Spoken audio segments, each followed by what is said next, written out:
Sonic Racing Crossworlds has officially been out for 2 months at this point, and so now naturally, as it goes with every recent Sonic game, the discussion has shifted from was it good to did it sell well? Like we're all mini shareholders or something. Not that I can necessarily blame people in Crossworlds' case. As head of Sonic Team Takashi Iizuka has outright stated that future content for the game completely hinges on how it performs. Not just at launch, but for a full year.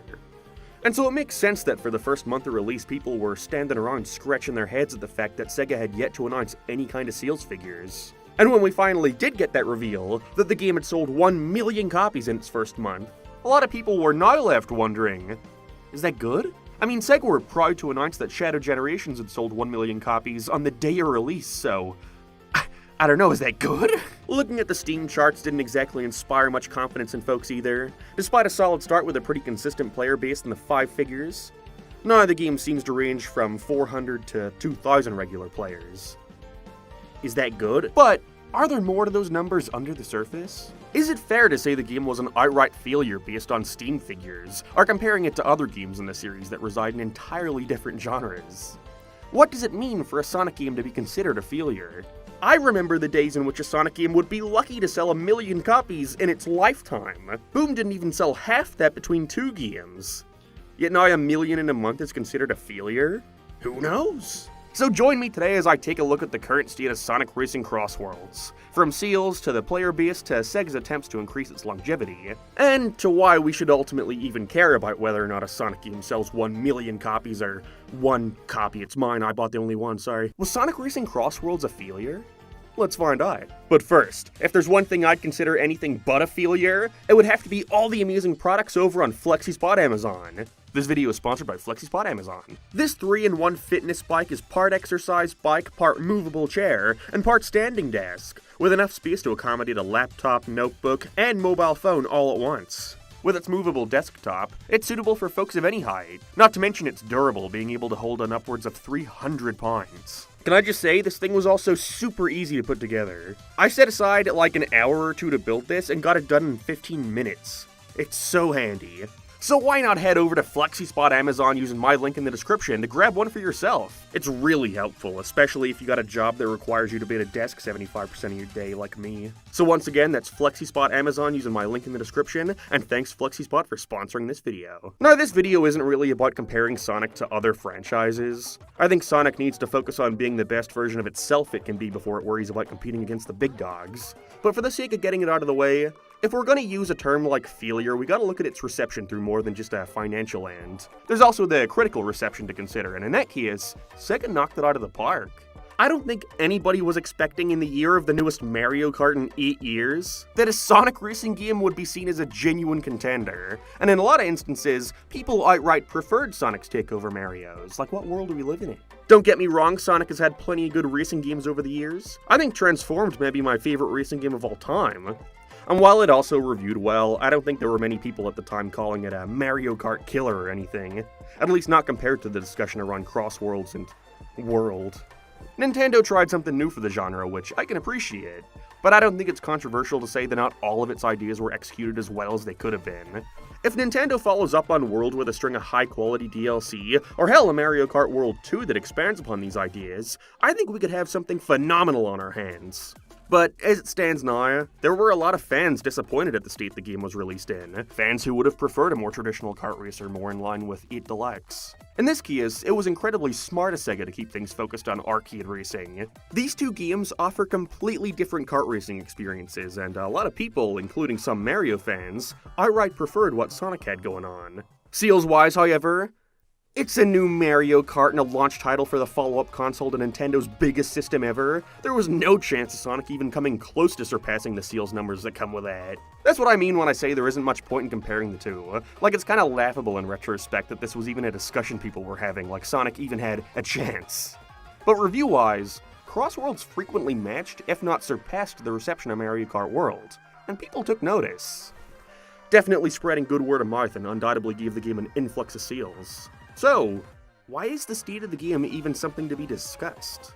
I mean, I saw for weeks on social media how it was frequently topping the PlayStation, Switch, and Steam charts. On pre-orders alone, how could it possibly have failed? I mean, just look at the Steam chart numbers. Ain't nobody playing this shit. But is that entirely true? I've been guilty of using this metric in past videos, although it was always under the context of me having no real idea what constitutes as a success or failure solely looking at concurrent Steam players.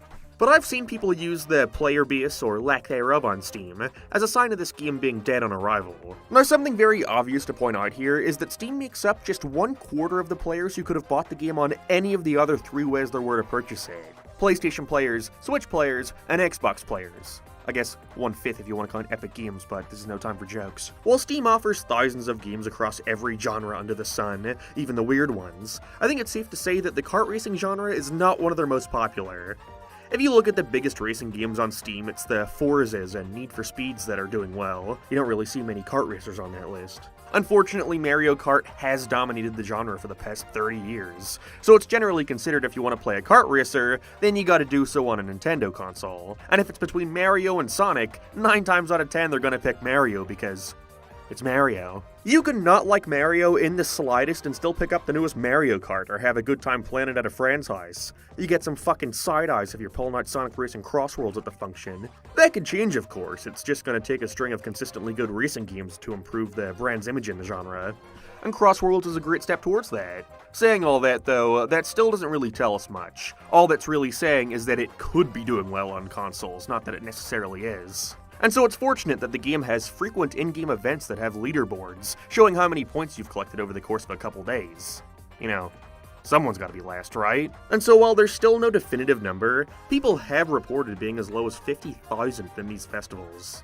Meaning there must be a massive chunk of people returning to this game, at least when these events are going on and FOMO sets in. They do these in-game events every couple weeks, so if they still have enough to entice people the way they've been doing these past 2 months, then I'd say Crossworlds is doing pretty good, in my uneducated non-Sega employee opinion. 50,000 is certainly better than 400, and 400 is certainly a lot better than 17. So yeah, it seems like these festivals were a genius idea on Sonic Team's part. I saw a lot of people mad upon release that when there's a festival going on you can't take part in regular world matches, and while that may be annoying to some, I understand completely why they did it.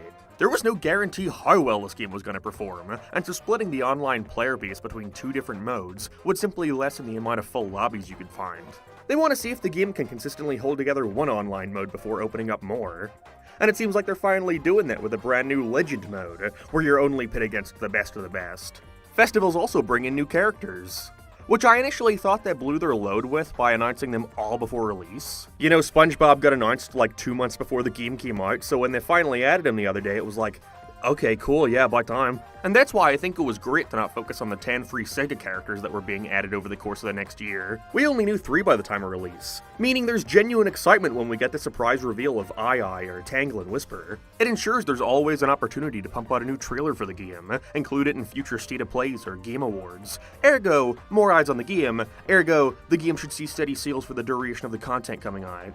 Like, I know it came off disappointing to see that the game only sold 1 million in its first month, whereas Shadow sold 1 million in a day, but the truth is, Shadow Generations kinda crashed and burned after release, taking another 3 or so months to reach 2 million.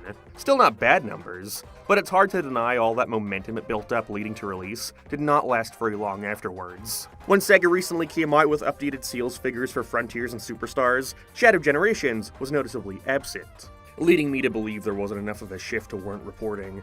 You know, if a game is still selling well, the company's gonna fucking talk about it. At the end of the day, whether or not a Sonic game feels all comes down to what Sega deems as being a failure at that moment in time. Again, I think they'd be jumping for joy at those Shadow figures had it been 2014. I've talked about it in the past, but Sonic being in such a better position compared to how things were a decade ago means that Sega's expectations for the brand to perform have also risen. And I think in some instances, not even with Crossworlds necessarily, it's caused them to overshoot their anticipated sales numbers. I think Sega also forget that someone liking the Sonic movies doesn't necessarily mean they're going to want to play the games too. Surely some have become fans of the games through the movies, but let's remember, these films could not be further from what you get out of the games. I like them for what they are, but let's not act for a second like this is anything like watching the Mario movie and going to grab Odyssey afterwards. Sure, Mario isn't voiced by Chris Pratt, but visually and tonally, they're consistent. Sonic movies do not have that luxury. Someone would be more likely to buy a Sonic t-shirt than a game in that case. And that's not to mention that the games are often so different from one another that Frontiers being such a hit doesn't mean those same players are going to be eager to go from this to this. Like, Superstars was touted as a disappointment by Sega shortly after release, reporting sluggish sales figures. And while the quality of that game can be put into question in relation to how well it performed, we've recently gotten word that Superstars currently sits at 2.5 million sales total. That's nothing to scoff at, not in the slightest. But it had the unfortunate position of being the game to release right after Frontiers, a game which it obviously couldn't compete with in terms of marketability. A brand new open-world 3D Sonic game versus Superstars. So, in the end, while we may not have any direct word on whether or not Sega considers Crossworlds a hit currently, I think it's safe to say that at the very least, it did just fine. And if Sega does consider it a disappointment, it only further aids my theory in them assuming just because a movie does well or an open-world platformer, that anything Sonic will rake in just as much revenue, solely on the merits of being Sonic. Revenue-wise, I'm sure they're killing it. There's a sizable difference between selling $1,060 games and $1,070 games. Especially with that $90 deluxe edition, I'm sure most people bought. So who knows, maybe that'll encourage Sega to give a year or two of content updates the green light. I mean, that's all it comes down to for us fans at the end of the day. Some may question why anyone should care about how well a game does. We aren't Sega investors. But in this case, Sonic Team have specifically told us to care about its sales and longevity, as that's the only way we'll get more content to play. And while I am getting a little bit tired of every new Sonic game releasing to, if this sells well guys, make it sell well, which I feel just encourages fans to accept anything because of the promise of more, and typically those promises never come to fruition, I don't think right now there's a definitive answer for whether or not we can expect that from Crossworlds. Who knows? Maybe 50,000 players is considered disappointing. Maybe Sega expected 500,000. I don't know. You don't know, unless you work for Sega. Hi. At the end of the day, all we can do is just wait and see. Have fun.